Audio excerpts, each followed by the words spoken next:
Welcome to the Gracie Jiu-Jitsu Academy. I'm Hidon Gracie. And I'm Henner, and today we're breaking down the sick leg lock submission sequence that Frank Mir used to seal the deal against Brock Lesnar in his inaugural UFC bout, UFC 81. Let's check it out.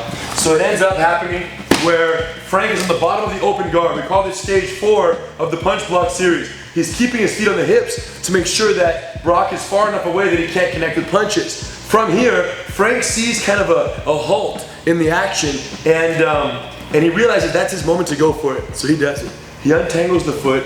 He hooks the inside of it very casually. He was very like, hey, how are you today, buddy? How's the weather over there in Minnesota where you lift all those hammers and tires?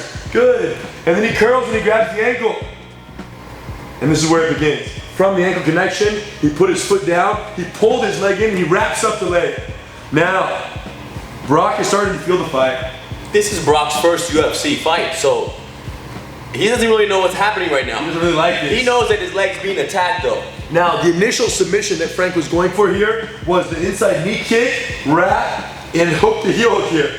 And if Brock would have just rolled to the side, he would have kept that bottom hook, keep rolling.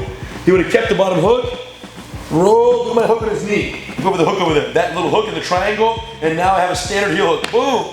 But before Frank was able to establish the inside knee hook and the lockdown and therefore solidify the heel, let's roll back. Back up. That was not rewind, by the way, that was natural. Okay, so from here, he kicked out. When he wrapped here, Brock felt the threat of the heel hook, so he naturally just starts to turn and dive. But that's when Frank knew it was coming, so he secured the heel. So Brock's butt hits the ground right there. Boom, we end up like this. Now, at this point, you see Brock take his foot, try to kick Frank's butt to hopefully slip the knee out. Show us. Yeah, he would like to slip his knee right past the groin area, the hip right there. And now no deal. Now I'm driving on my pelvis and the shin. Not only is it extremely painful, but it's not gonna break the knee. But unfortunately, Frank has played this game before. And he knew that the foot on the butt means kick and leg removal.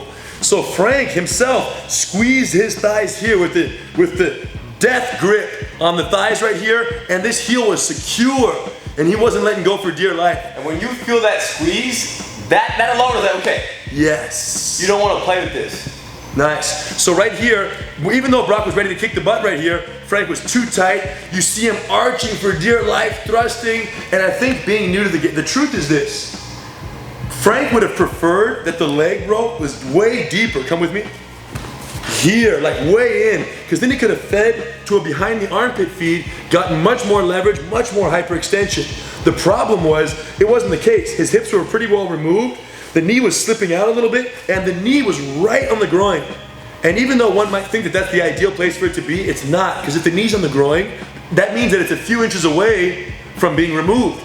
So it wasn't the ideal landing, but Frank was holding on for dear life, put his pressure, and I think more than anything right here, even though his knee was almost out and he was almost safe 100%, Brock just didn't want to play. Correct. Too much risk. Correct. You know, he's used to the WWE joint locks. And not as tight. Not as tight. Good. They're very good. But not as tight. And they look good and they're fancy. But not as devastating as what he felt when Frank Mir locked up his knee. So, thank you guys for the fight. We learned a lot. Of course, several UFCs later, Brock comes back with a vengeance. And he delivers.